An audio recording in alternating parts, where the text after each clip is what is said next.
Hey everyone, welcome to our next photo editing workflow video. I really like these videos just because they give me an opportunity to show you kind of what goes on in my mind when I edit a photo.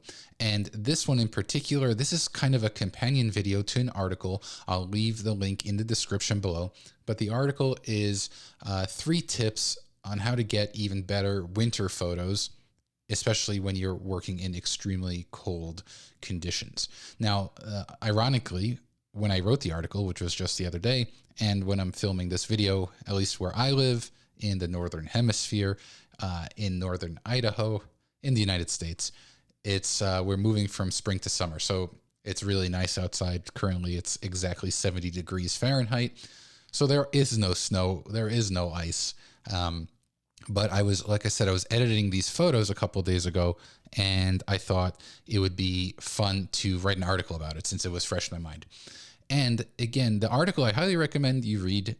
There are some cool tips there beyond just like, how to set your camera, but things to do to protect yourself and get the best possible shots. So this photo, I took this photo, in 2019. So just a few years ago. These are the Dolomites. This is the Dolomites region of Italy. Just beautiful, majestic mountains. And I took this with the Sony A7 Mark III and the 24-70 f2.8 lens. And we were kind of mid-range there, so 54 millimeters. And I did that because I wanted to get a wider shot here. This was taken... again, it's winter, so the days are shorter. This is sunset, not sunrise. And this is straight out of camera. No edits whatsoever are made to it. It's the raw file. So as you can see here, I had a little kind of dust spot or a strand over here, which we'll take care of. But as far as the composition goes, I do have compositions with a longer lens, my 100 to 400, where I kind of tightened up on these peaks over here. But I also like the overall shot, the sense of scale that you get. You see how tiny these trees are. I mean, these are really small trees. The trees are huge when you're standing next to them, but in this composition, you can see the little copse of trees here. They look tiny, which gives you this sense of just how gigantic these mountains are. So compositionally, that's kind of the reason why I framed it up this way. I like the kind of the way this line is going kind of diagonally through the frame.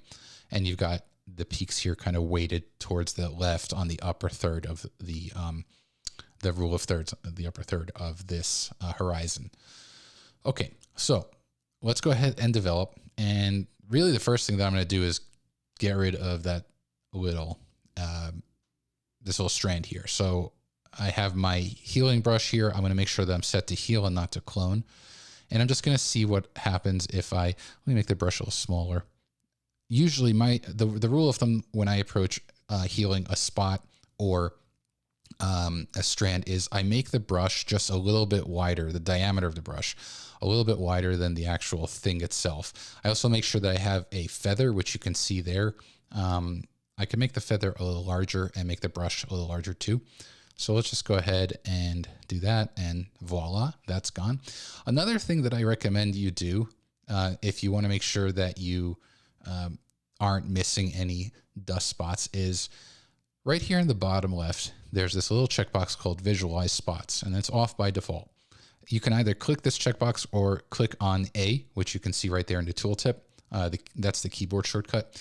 And that will bring you up into this visualize mode. It almost looks like a mask view in Photoshop, for example. And then you have this slider. And if you bring the slider to the left, that makes this visualize spots view less sensitive. So you're not really seeing as much. If you bring it to the right, it gets more sensitive. And so if there were any spots that you didn't see, like over here, there might be a spot. So I'm going to press A. And yeah, so this is probably a very faint spot. You can see it right there. So I'm going to click and get rid of that. And I think over here, there might be a spot. So I'm going to press A just to see. And I do see the spot. It might be hard for you to see. It might not translate, but to the left of the brush cursor, there is a dust spot. And so I'm going to go ahead and put my cursor right over here and click it and see what happens. And you can actually see it didn't do a very good job. So we're going to press H which will show or hide all of the dust spots here. And I'm going to click on the target area and I'm going to position it so that it matches. So that's not actually looking very good. There, that's looking better. So that you want to make sure that if you have these kinds of lines that they align correctly, because otherwise it's going to look wonky. So that was a pretty deep look into something as simple as healing, dust spots. So we're done with that. Now, in the article, I talk about when you're editing or when you're taking photos of snowy conditions, it's a complex subject for the camera to properly meter off of, because snow reflects light. Also, depending on the conditions outside, the light, getting a correct white balance can be tricky. And this is a good example of that. And I'll show you what I mean by that. So, you're often taught to kind of, especially if you're shooting in RAW. If you're shooting in JPEG, this is almost a moot point because you can't achieve a custom white balance the way you can with a RAW file. So we're in RAW. We're currently using the as shot profile. And you can see these are also all of the white balance profiles of the camera itself. This isn't from Lightroom. This is from the Sony camera. So if we go to our white balance dropper here, let's say, I want to balance off of snow. Well, watch what happens if I balance off of snow over here. Now, again, that's the same exact snow that's over here, right? It's the same snow. The composition of the snow isn't different. However, the color is different. So if I balance off of this over here, you see how it completely messes up the white balance. And that's because we balanced off of snow that's being illuminated by the setting sun. It's kind of yellow. So you really do want to find something that's as neutral as possible. So I'm going to take the dropper here and I'm going to go to something here. This is more neutral. You can see, actually, look how gray it is in the checkerboard there. So I'm going to click on it and you can see that it does a much better job of getting a nice white balance. You can test it around in different areas too, just to see if it's consistent. And so something like this is good. I'm actually going to go and bias the temperature just a little bit more to be a little cooler. Something around there. And that's it for white balance. And again, what you want to do is you want to try to give the snow a kind of a clean white look. Now, there is an exception to that. In certain situations, when shadows are being cast, sometimes they have that blue cast to them. That's totally natural. And what you don't necessarily want to do is white balance off of that blue snow, just like you wouldn't want to white balance off of the gold snow up here. So that's why I try to find something that is neutral, and that will give me the best possible results. So with that, let's go ahead here and I'm going to open up the exposure. You can see if we look at the histogram, this is slightly underexposed. We have a lot of headroom up here to bring the image more, to make it a little bit brighter. So let's go ahead. We'll open exposure a little bit. We'll bring the white point out. Now, some people feel compelled to bring the white point to make sure that the white point always hits the right edge. And I'm not a fan of that. I tend to just go by what the image looks like, not necessarily only what the histogram shows. Watch what happens if I take the white point slider and I bring it as far as I can. So there, we are now touching, and look at the image. Even if we were to undo the exposure, this image just doesn't look good. Even if we were to take the highlight slider down, it's just not good. So that's my point here is don't always just kind of abide by what the histogram shows you. Adjust to taste. So I will bring the white point out a little bit more. And then the other thing that I'm going to do is apply an S-curve, which again, in almost every video that I workflow video that I share, I use an S-curve. Instead of using the contrast slider, I prefer applying contrast using an S-curve. Make sure you're on this option here for the point curve, not the parametric curve or not one of these color channels. You just want to be on the standard point curve here. And then just drop 3 dots. The first dot will be at this intersection. Second dot will be dead center. Third will be over here. So this dot here represents highlights, midtones, shadows, black point, white point. We're not going to touch the black or the white point right now. So with the highlights here, let's drag it up Let's do that. Looks good right there. Then let's take the shadows here and deepen those. And let's take the midpoint and bring it out just a little bit, just like that. And so you can see, let's take a look at the effect of that point, the point curve here, the S curve. If I turn it off, you see how it gets a little flatter, and then just how much richer it is. And this is contrast. This is contrast, where contrast is the kind of like the pitting of highlights against shadows to create contrast. All right. Now what I want to do is bring out a little bit more detail in the sky and just the sky. The foreground I'm happy with. In fact, what I might do is just open up shadows a little bit and open up the black point just a little bit. It was getting a bit too punchy for me. But again, to get to the sky, the easiest way to do that is to use the new masking tools in Lightroom, or they're relatively new. They've been out for maybe almost a year, maybe a little bit less. And you can see you have these two options here. We're going to click on select sky, which will use AI to automatically select the sky. Now, it does a pretty good job, except you can see spillover in the foreground here, especially on the mountain peak here, over here on this little mountain sticking out. So there's actually a really easy way to kind of correct for that. And you see these two buttons here, add and subtract. And they do exactly what you would think. If you want to add to the mask, you would click on add, and then you can select one of these variables.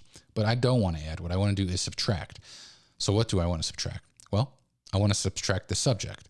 And what I'm basically doing is relying on Lightroom to identify what the subject is. In this case, I'm hoping it's going to be the mountain range. So let's click on that. And again, just to reiterate, we have a mask of the sky. And now what we're saying is like, all right, cool. Of that mask we just created, let's remove or subtract the subject. So let's click on that, and boom, you can see how it just snaps. It's a nice little, why Lightroom didn't just make this mask to begin with, I don't know.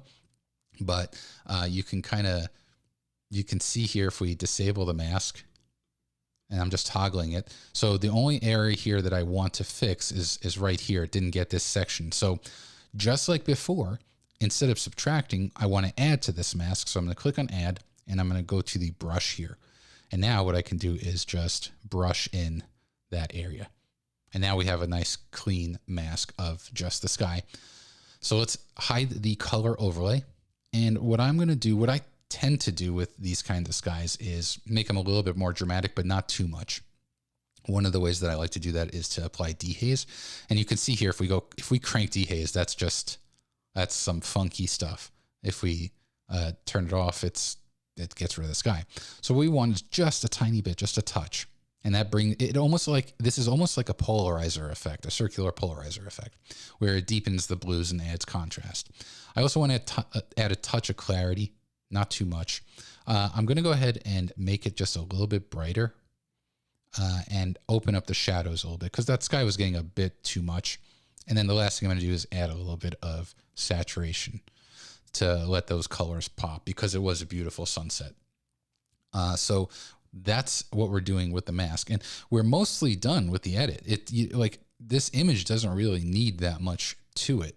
If we hit backslash, this is the original photo with the dust spots and the strand, and this is all we did was kind of clean things up. Now, the last thing that I want to do to the photo is add a little bit of sharpness. And if we zoom in, you can see here. Now, granted, this is almost a 300% zoom. You kind of can see that the mountains don't look super sharp. I mean, they're sharp. Again, it looks perfectly fine here. We never would have noticed that it wasn't sharp. But when I zoom in, I can see that it's not especially sharp. So what I want to do is send this to Sharpen AI. And to do that, I'm going to right click, go to edit in, and then select Topaz Sharpen AI. And by default, I have it set to just use the JPEG format. I do that when I record videos, but otherwise I usually use TIFF. I don't need that for the video just because it's faster to work with JPEG. So with that, let's go ahead and click edit to go to Sharpen AI. All right, now that we are in Sharpen AI, first thing that I do is go to comparison view here. Let's put the focus box on this peak and let it process. And of these four, actually, this too soft, very blurry looks good. Let's double click it to go into the one up view. And yeah, you can see how it just really does a great job of snapping details. Let's look at the trees here. The trees have so much more definition now. But here's the thing. I don't want sharpness applied to the sky. There is no reason to sharpen a sky, really, in my opinion, at least very few reasons. So to ensure that we only have sharpening applied to the foreground, I'm going to go over here and I'm going to click on this disclosure triangle next to the select, which will bring our auto mask mode. And I'm going to drop down and select Skyline Landscapes. And you can see that we automatically create a mask where only the foreground is having that sharpening AI model applied to it. The sky is not being touched, which is what I want. So let's go ahead and click on Apply to return back to Lightroom. All right, so here is the original photo, and this is the version that we just saved from Sharpen AI. Let's compare the two here. Let's go ahead and zoom in, and you can see just instantly how much sharper it is. If we pan around, the trees have a lot more detail, but even more importantly, the rock face just looks a lot sharper, which is always a nice thing. It's not overly sharp, and it's just that kind of thing that just adds to the overall quality of the photo. The last thing that I'll do, and it's going to be very minor, is I'm going to apply a post-crop vignette. And the way that I do that is I typically apply a certain amount of that, then I adjust the midpoint. I like it to really kind of get close to the center, and then I take the feather and I bring that all the way out so that it's a really nice smooth transition. And you can see here, it's subtle, but it does a really nice job of drawing the eye towards the center of the frame. And so that is one of the ways that I edit these kind of snowy photos. Especially remember the importance of getting a correct white balance just to make sure that your colors look good, and then adjusting tone accordingly. Remember, snow is very bright. It reflects light very brilliantly. So sometimes it can be challenging to expose, but once you get the hang of it, it's just such a fun kind of environment and element to photograph. And again, be sure to click on the link in the description below to read the article, the companion article, where I share 3 tips on how to get really great winter photos in extremely cold weather conditions.